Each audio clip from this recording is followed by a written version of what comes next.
साई बंदगी सतनाम, बंदी छोड़ सतगुरु कबीर साहिब की जय हो।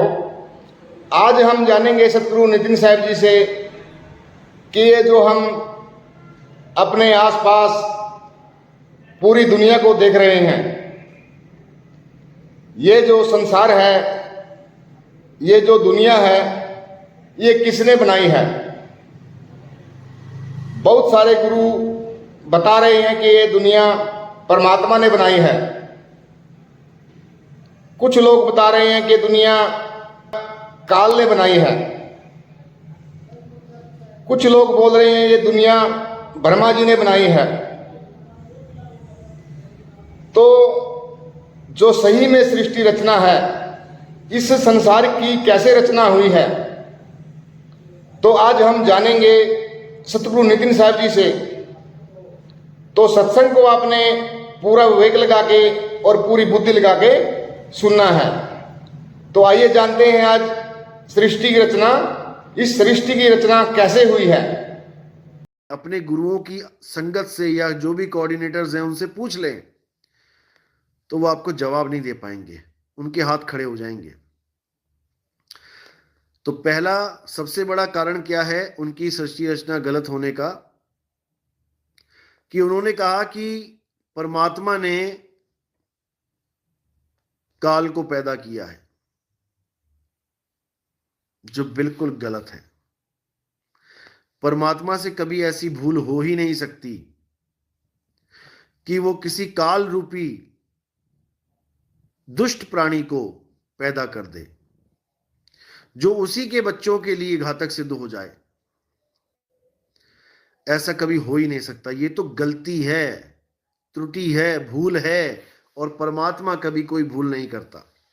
जैसे वैज्ञानिक होते हैं, एक ऐसा रोबोट बना दिए जो वैज्ञानिकों के लिए ही खतरा बन जाए, जनता के लिए ही खतरा बन जाए, तो ये भूल इंसान से हो सकती है, ये परमात्मा से नहीं हो सकती। कि कोई कहे कि परमात्मा ने काल भगवान पैदा कर दिया और काल भगवान जीवों को खा रहा है, वो भी परमात्मा ने श्राप दे दिया 1 लाख जीवों को खाने का। काल भगवान अपनी मर्जी से नहीं खा रहा है, 1 लाख जीवों को खाने का श्राप दे दिया परमात्मा ने। बताओ, श्राप दिया या उसकी मौजें लगा दी पेट भरने की। काल भगवान को श्राप दिया होता तो ऐसा दिया होता कि भूखा मर, खाने को कुछ ना मिले। ऐसा श्राप तो समझ में आता है। ऐसा श्राप कैसा है कि 1 लाख जीवों को खाएगा? ये तो वो हो गया मटर चिकन सब खाएगा मजे से, पनीर टिक्का। ये बिल्कुल गलत सृष्टि रचना है। 1 लाख को खाएगा रोज, 1.25 लाख को पैदा करेगा। तो जब केवल 3 गुणों को पैदा किया था तब 1 लाख जीव कहां थे? तब किसको खा रहा था? तब 1.25 लाख कहां पैदा किया उस दिन में? जब श्राप ही मिल गया कि 1 लाख रोज पैदा करेगा, 1.25 लाख और 1 लाख रोज खाएगा, तो रोज का मतलब रोज होता है, एक भी दिन मिस नहीं होना चाहिए, क्योंकि परमात्मा का श्राप है भाई। तो जब पहली बार त्रिदेव आए तो उस वक्त तो 1 लाख थे ही नहीं, तो मारेगा कहां से? और 1.25 लाख पैदा कहां से कर देगा? हैं ही 5 लोग मिलके गिन के इस दुनिया में, या पहले दिन ही 1 लाख जीव पैदा कर दिए। देवी भागवत पढ़ो, उसमें क्या लिखा है कि ब्रह्मा विष्णु महेश जब पैदा हुए तो वो देख रहे हैं कि हमें किसने पैदा किया भाई, हम यहां कहां से आ गए। उसके बाद एक देवी आई और उनको एक रथ पे, एक हवाई विमान जैसे होता है उड़ने वाला रथ, उस पे ले जाके अन्य अन्य लोगों की सैर कराने लगे। तो जब सैर करा रहे थे तब 1 लाख जीव कहां थे?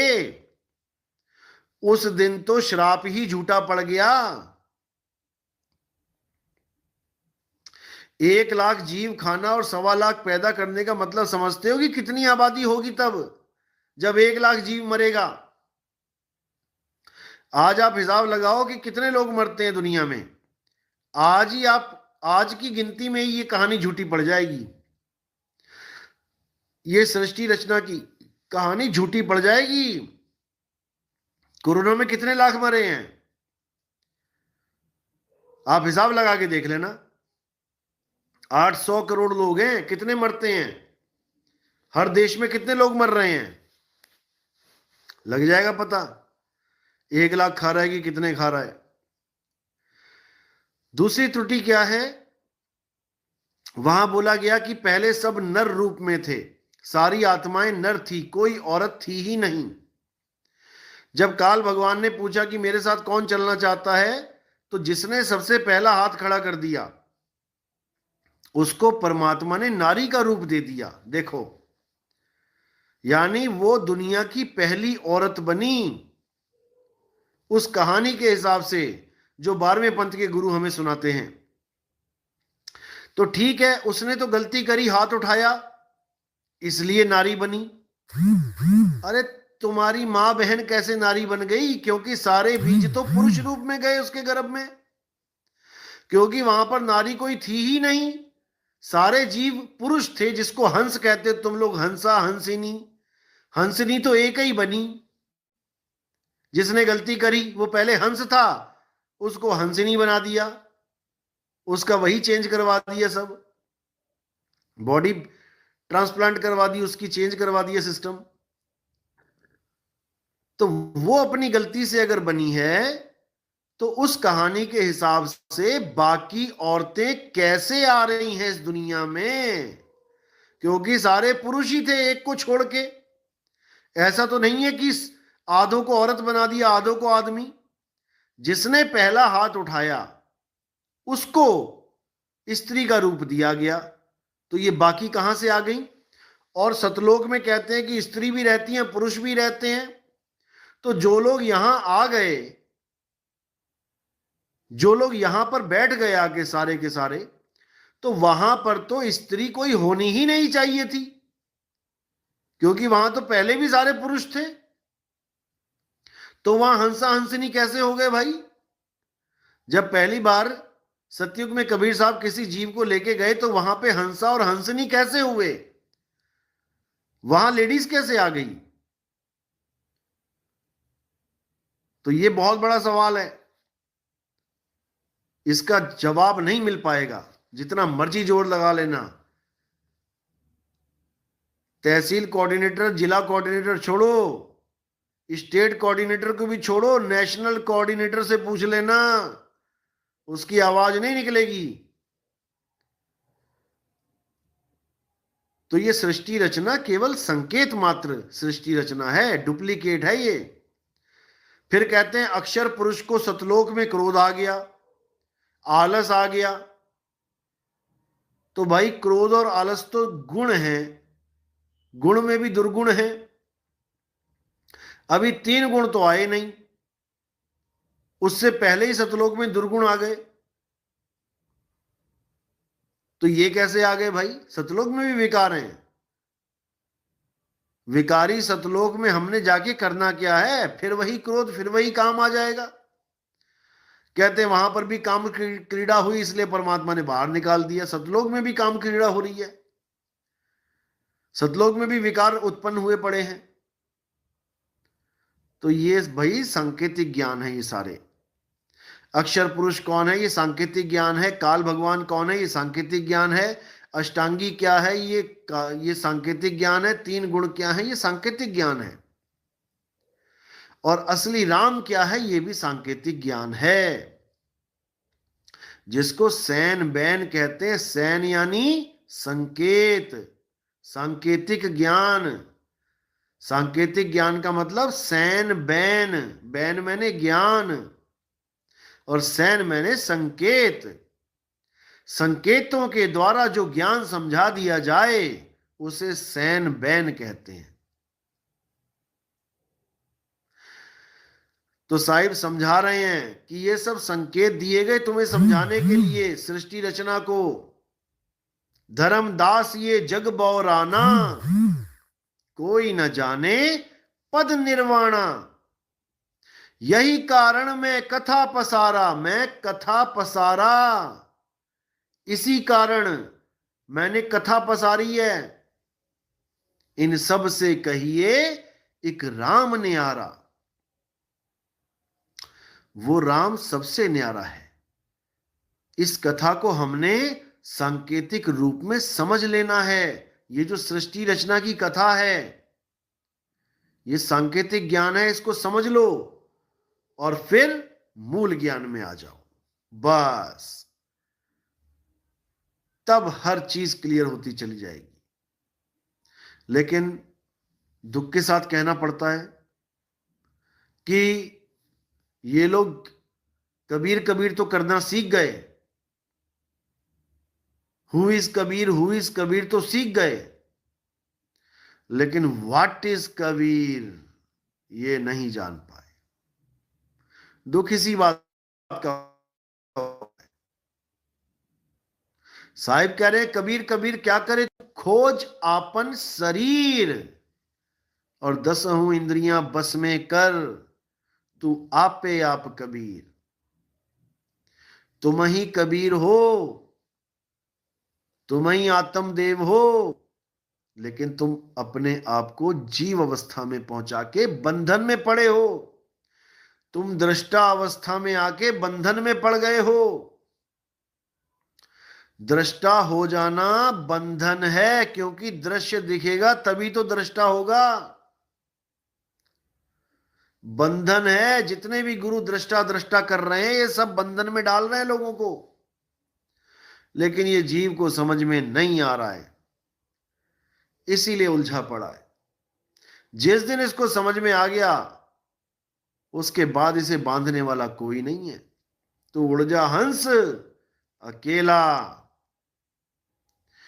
तो इनकी सृष्टि रचना में बहुत से पोल हैं, बहुत से पोल हैं, सोच भी नहीं सकते आप, ऐसे ऐसे पोल हैं।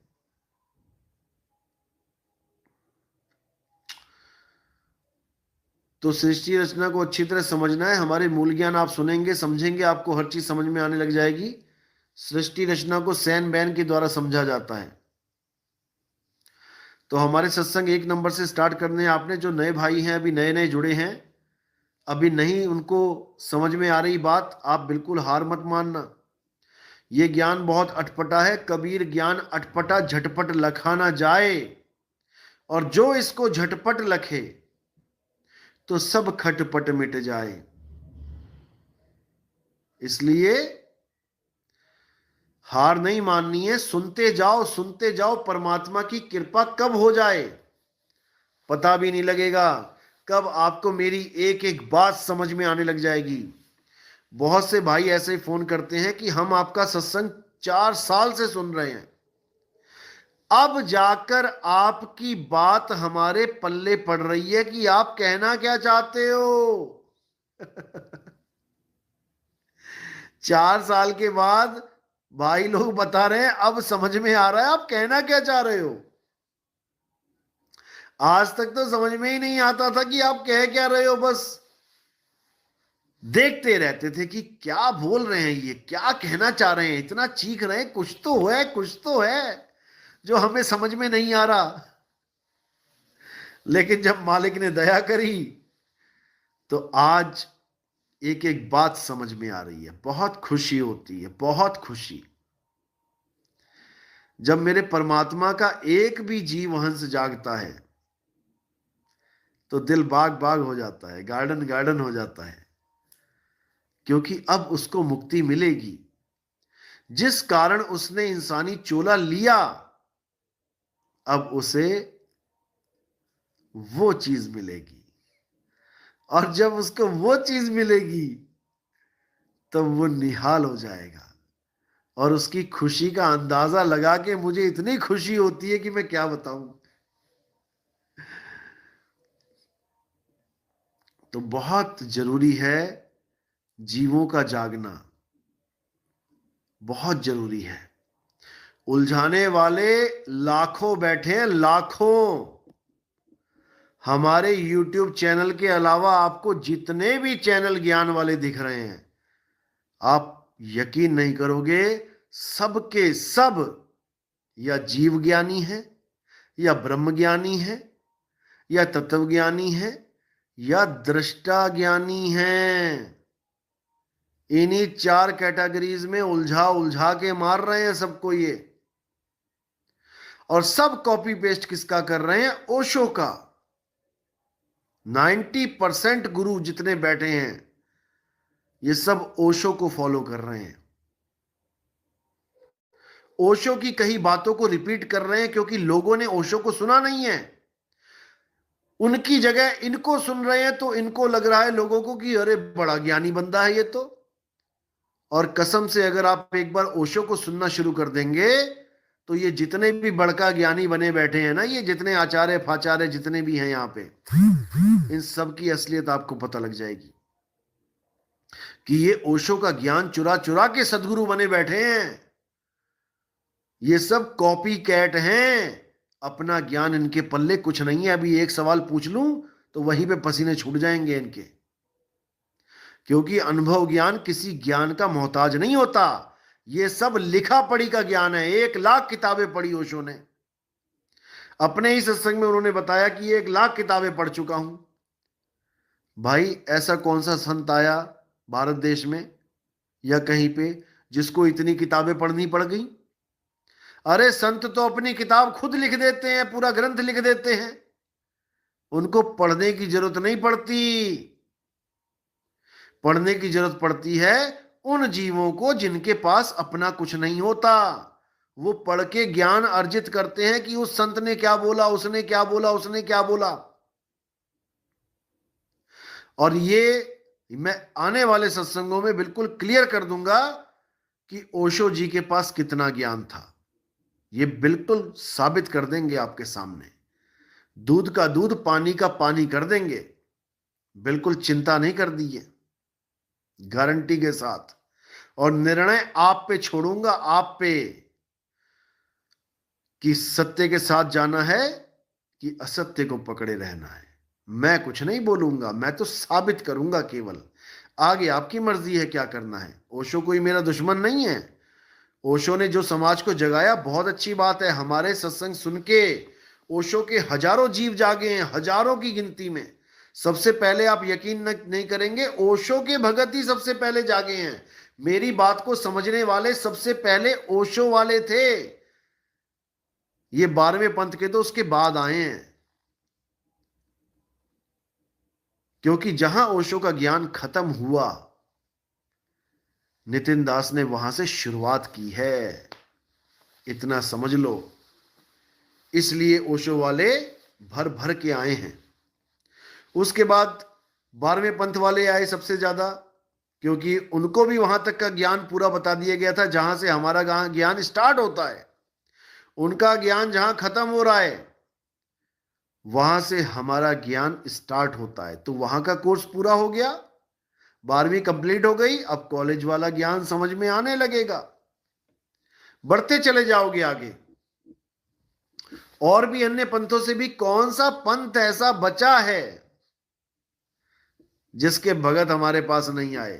क्योंकि सब गुरुओं का धन्यवाद करते हैं हम कि उन्होंने उतनी पढ़ाई करवा दी जितनी उन लोगों को चाहिए थी। 12वीं के टीचर ने 12वीं का ज्ञान भरपूर दे दिया, तभी तो कॉलेज का ज्ञान समझ में आ रहा है आपको। तभी तो 13वीं क्लास में पहुंच रहे हो। और 13वीं क्लास में पहुंच के सारा सिलेबस ही चेंज हो जाता है भाई। वो भारी भारी बस्ते, वो 20, 25, 30 किताबें, कॉपियां, वो सब खत्म हो जाता है। Full syllabus change. उसके बाद आता है एक रजिस्टर और एक पेन, उसी में कॉलेज चलता है फिर। तो इसी प्रकार जितना भी आडंबर, जितना भी बोझा आपको उठाना था, आपने 12 पंथों तक उठा लिया।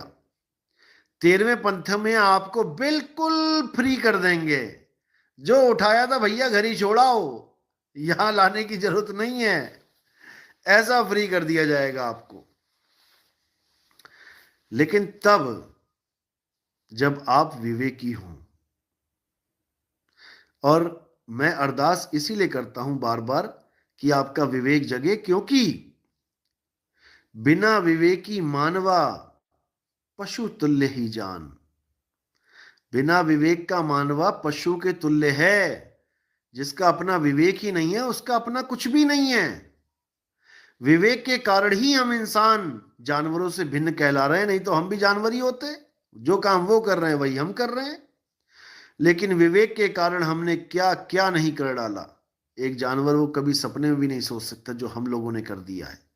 विज्ञान की दृष्टि से, अध्यात्म की दृष्टि से, समाज की दृष्टि से हमने कोई कमी छोड़ी ही नहीं। इसीलिए हम विवेकी कहलाए। लेकिन सारा विवेक कहां फेल हो जाता है? भगवान का नाम लेते ही।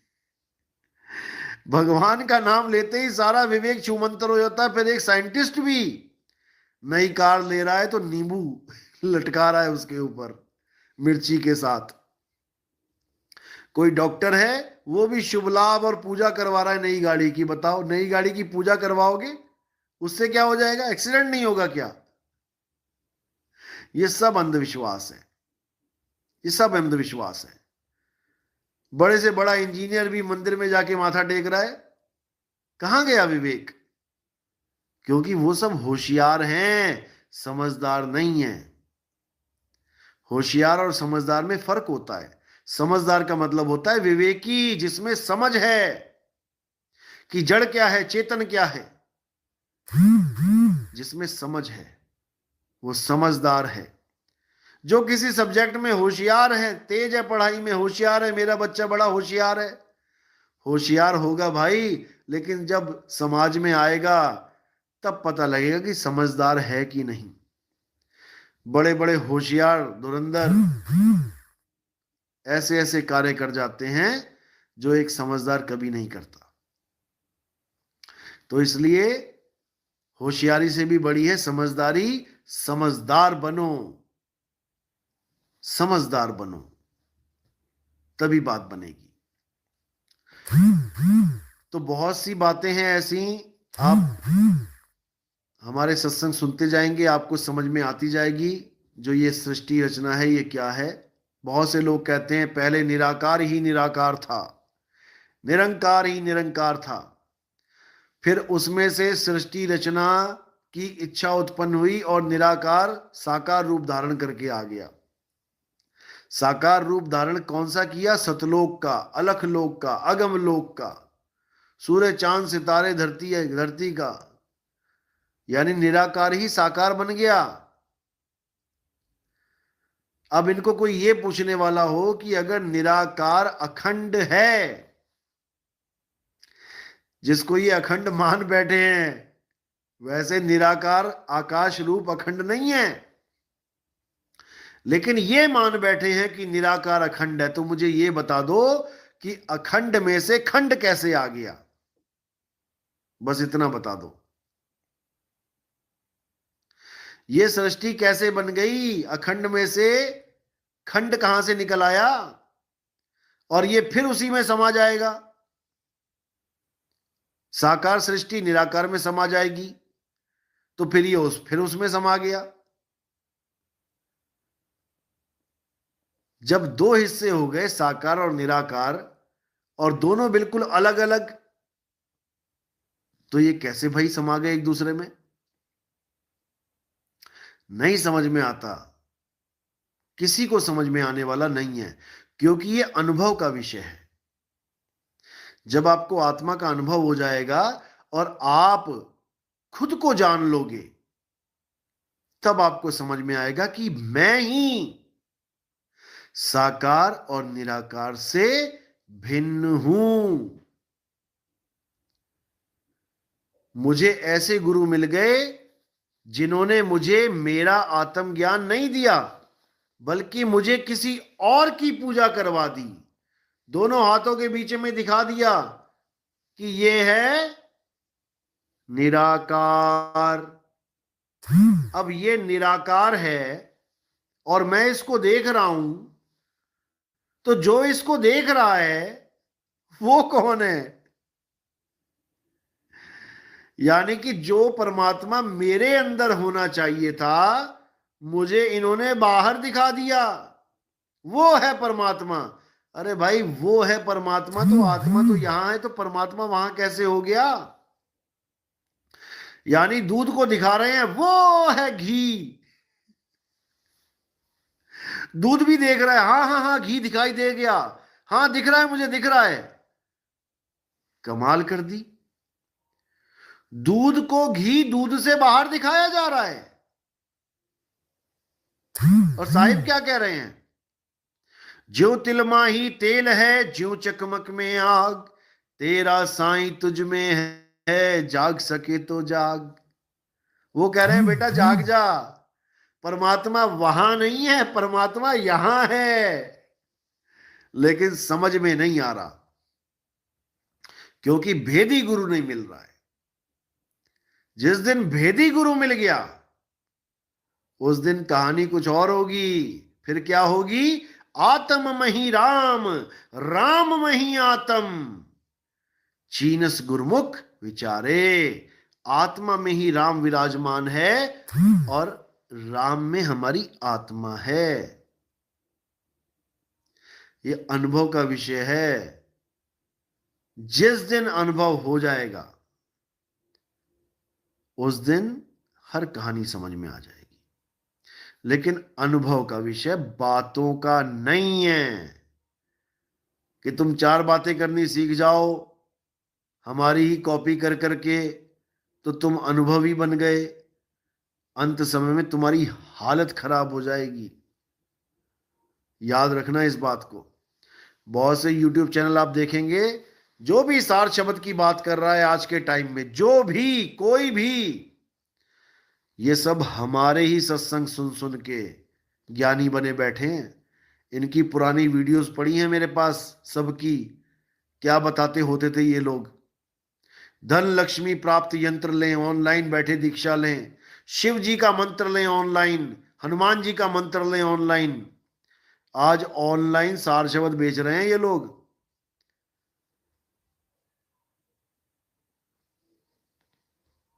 इसीलिए क्योंकि इनके पास अब कोई और ऑप्शन बची ही नहीं है। इनको पता है कि नितिन दास ने मार्केट में सार शब्द का डंका बजा दिया है। अब हमारी मंत्रों की दाल नहीं गलेगी, बासी हो गई है, सड़ गई है, बदबू मार रही है। अब क्या करें? अब इसकी कॉपी करो, कॉपी करनी पड़ेगी। याद रखना, नकल मारनी पड़ेगी तुम्हें अगर सरवाइव करना चाहते हो तो यूट्यूब पे। नहीं तो तुम्हें सुनेगा नहीं कोई, तुम्हें बोलना पड़ेगा कि हमारे पास भी सार शब्द है। लेकिन जो बेवकूफ होंगे, जो मूर्ख होंगे, वो तुम्हारे जाल में फंसेंगे बेटा। जो ज्ञानी विवेकी होंगे, वो तो तुम्हें धोएंगे, और धो भी चुके हैं कई बार। लेकिन कहते हैं बेशर्म के सिर पे सींग थोड़ी नहीं होते हैं जो वो शर्म खाए। बेशर्म आदमी शर्म नहीं खाता। अगर उसके सिर पे सींग उग जाए तो भले वो शर्मा जाए, लेकिन इन लोग के सिर पे सींग उगेंगे नहीं, और ये बेशर्म से शर्मवान कभी बनेंगे नहीं। यही हाल है इन काल के दूतों का। ये काल के दूत इसीलिए हैं क्योंकि इनके पास अपना कुछ है नहीं, और हमारा सुन सुन के हमारे जैसी बातें करने लग गए। बातें करने से क्या हो जाएगा? बातें करने से क्या हो जाएगा? किसी ने बोल दिया कि रसगुल्ला खाया, बहुत मजा आया, उसकी सुन के तुमने भी कह दिया मैंने भी रसगुल्ला खाया, बहुत मजा आया। तो उसके कहने से मजा आ जाएगा क्या? मुंह तो फीकेगा, फीका रह गया तुम्हारा। दूसरों को मीठा क्या खिलाओगे जब खुद ही फीके हो? अरे बिन देखे वा देश की बात करे सो कूर, और आपे खारी खात है, बेचत फिरे कपूर। खुद तो नमक की डली खा रखी है मुंह में, और दूसरों को कपूर खिलाने चले हैं महाराज जी। शर्म कर लो, शर्म कर लो। बुढ़ापे में तो शर्म कर लो, जवानी में गलतियां हो जाती हैं। बुढ़ापे में तो इंसान सुधरता है, तुम्हारी तो बुढ़ापे में बिगड़ने की उम्र बन गई। क्या मुंह दिखाओगे ऊपर जाके? यमदूत जब घसीटेंगे ना, जितनी तुम जीवन बर्बाद कर रहे हो, तुम्हें एक एक जीवन का हिसाब देना पड़ेगा। और ऐसा हिसाब लिया जाएगा बेटा कि ना तुम 3 में रहोगे ना 13 में रहोगे। याद रखना इस बात को। अभी समय है, सुधर जाओ। जब काल का डंडा पड़ेगा ना तो आवाज नहीं आएगी, लेकिन लेटा लेटा के मारेगा वो नहीं देखेगा कि तुम वकील हो, कि तुम हाई कोर्ट के वकील हो, कि तुम सुप्रीम कोर्ट के वकील हो। वो नहीं देखेगा कि तुम डॉक्टर हो, डिस्पेंसरी के डॉक्टर हो, कि सिविल हॉस्पिटल के डॉक्टर हो, कि पीजीआई के डॉक्टर हो। वो ये नहीं देखेगा कि तुम इंजीनियर हो, जज हो, डीसी हो, सीएम हो, पीएम हो। वो सबको एक ही तराजू में तोल देता है। इतना याद रखना। इसलिए गलती से भी किसी की जीव की हानि नहीं होनी चाहिए। तुम पैसा लूट के ले जाओ, चलेगा, लाख ले गया, 2 लाख ले गया कोई गुरु लूट के, ठीक है, कोई बात नहीं, दोबारा कमा लेंगे। कोई जमीन जायदाद हड़प गया, तुम्हारी अपने नाम करवा ली, कोई बात नहीं, दोबारा कमा लेंगे। लेकिन अगर तुमने जीव की दुर्गति कर दी, उसका इंसानी चोला बर्बाद कर दिया नकली भक्ति देके, फिर बेटा तुम्हें माफी तो नहीं मिलेगी। झूठा गुरु अजगर बने और 1,84 जाए, सारी संगत चीटी बने, तोड़ तोड़ के खाए। जिसका तुम जीवन बर्बाद करोगे, तुम्हारा गला पकड़ेगा आके, गला। क्या खाना बनाया तेरे कुक ने यार। आत्माराम जी मैडम। आत्मा तृप्त कर दिया आपने। इनाम। जिसका तुम जीवन बर्बाद करोगे, तुम्हारा गला पकड़ेगा आके, गला। डिस्कवरी में देखो, मासूम हिरणों को पकड़ता है शेर आके। क्यों? ये हिरण वही गुरु बना बैठा था जो मासूम जीवों को नकली नाम दे गया, झिंगुर की आवाज दे गया कि तुम्हें आवाज सुनाई देने लग जाएगी, हमारे सत्संग सुनो तो। अरे तेरे सत्संग नहीं भी सुनेंगे तब भी आवाज आती है बच्चे बच्चे को। बर्बाद कर दिया इन लोगों ने जीवों को। एक भी जीव अगर तेरे चक्कर में मरा तो तेरी दुर्गति कर देगा, वो याद रखना। अभी तो वो गुरुजी कर रहा है, जब तू हिरण बनेगा और वो शेर बनेगा, तेरी चटनी निकाल देगा, जबड़े में सिर रख के नींबू की तरह निचोड़ देगा। तब पता लगेगा कि गुरु बनना क्या होता है। अभी तो लग रहा है कि दुनिया आ रही है, माथा टेक रही है, पैसा दे के जा रही है। नानी ना याद करवा दी तुम्हें, इस काल भगवान ने तो नाम बदल देना मेरा। नितिन दास नाम है मेरा। तुम्हारी वो दुर्गति होगी तो मालिक याद आएगा तुम्हें, जो तुम जीवों का सत्यानाश करने के लिए लगे हुए हो। अपना ज्ञान हो तो समझ में आता है, लोगों का ज्ञान सुन के कॉपी पेस्ट करते हो। शर्म आनी चाहिए। मैंने फोन किया था इसको, नासिक वाले को, गालियां देने लग गया। रिकॉर्डिंग है मेरे पास। मैं फिर भी सोचता हूं कि छोड़ो, ज्ञान आधार से चलें, ज्ञान आधार से चलें। ऐसा बेवकूफ बना दिया इन्होंने समाज को। इससे पूछो इसका गुरु कौन है। इसने अपने YouTube चैनल पे लिख रखा है कि मुझे गुरु मिले 2018 में। अरे वो ये बैठा है, गुरु मिले तुझे 2018 में। मैंने चैनल शुरू किया था 2018 में। हमारे सत्संग इसने खुद अपलोड किए अपने YouTube चैनल पे। मैंने इसकी क्लास लगाई, इसको मैंने मैसेज करके लताड़ा कि मेरे सत्संग मत डाल अपने YouTube चैनल पे। तो मुझे कहता, आप ही तो कह रहे हो कि प्रचार करो। मैंने कहा प्रचार का मतलब यह नहीं कि तू अपने YouTube चैनल पे डाल, तू हमारे लिंक शेयर कर लोगों को। इसको कहते हैं प्रचार। इसको मैंने लताड़ा तो इसने अपनी YouTube चैनल में से वीडियो हटाई, इसकी टोटल वीडियो देखो कितनी है।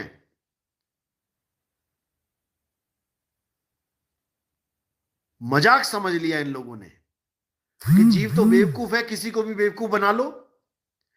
जब ऊपर लठ पड़ेगा ना वो ऊपर वाले का, तो सारी होशियारी निकल जाएगी। लख सियाणपा सहज सियाणपा लख होवे और एक न चले नाल। कितना ही सियाणपा हो तुम्हारे पास, एक नहीं चलेगा तुम्हारे साथ, एक सियाणपा नहीं चलेगा तुम्हारे साथ कि तुम चालाकी कर लोगे। जब अंत समय आएगा तुम्हारी वो दुर्गति करेगा काल। ये टोपीबाज गुरु तुम्हें टोपी पहनाने आए और तुमने पहन ली है। ज्ञान रखने वाला अहंकारी जीव तलवार लेके मारने आ गया।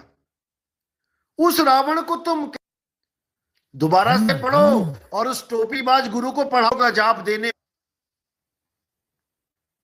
हाँ, हमारे पंथ में आके बड़का ज्ञानी नहीं बनना है कि मेरे भाई मैं दूरदर्शी नहीं हूं। और मान मुनि मुनि वर्ग ले, मान मुनि मुनि वर्ग ले, मान